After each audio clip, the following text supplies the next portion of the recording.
महामृत्युंजय यज्ञ का मंडप, धूप, मंत्रोच्चार और हल्की हवा में लहराते हुए वस्त्र।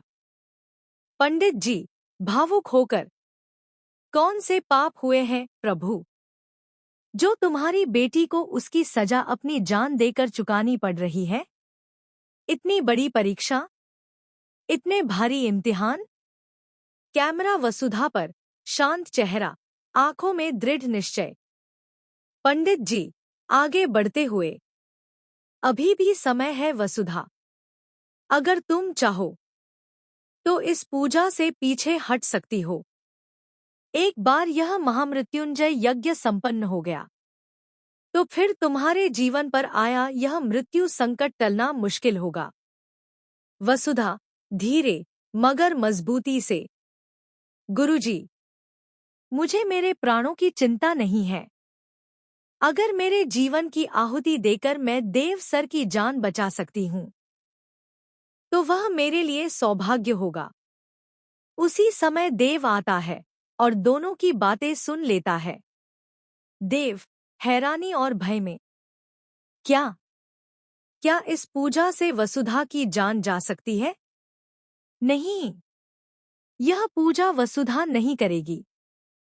वह वसुधा की तरफ भागता है और उसका हाथ पकड़ता है। देव, आवाज कांपती है। वसुधा, अगर तुम्हें कुछ हो गया तो मेरा क्या होगा? मैं कैसे जिंदा रहूंगा तुम्हारे बिना?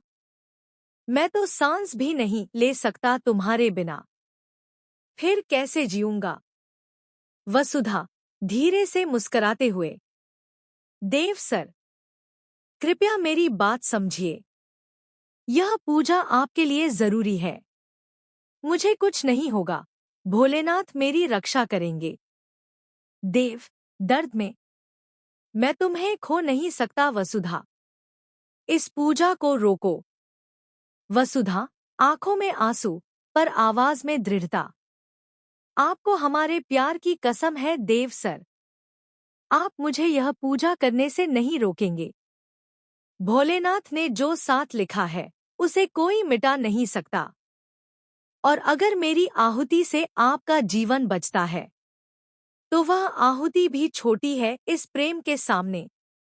देव पीछे हट जाता है, बेबस और आंखों में आंसू लिए।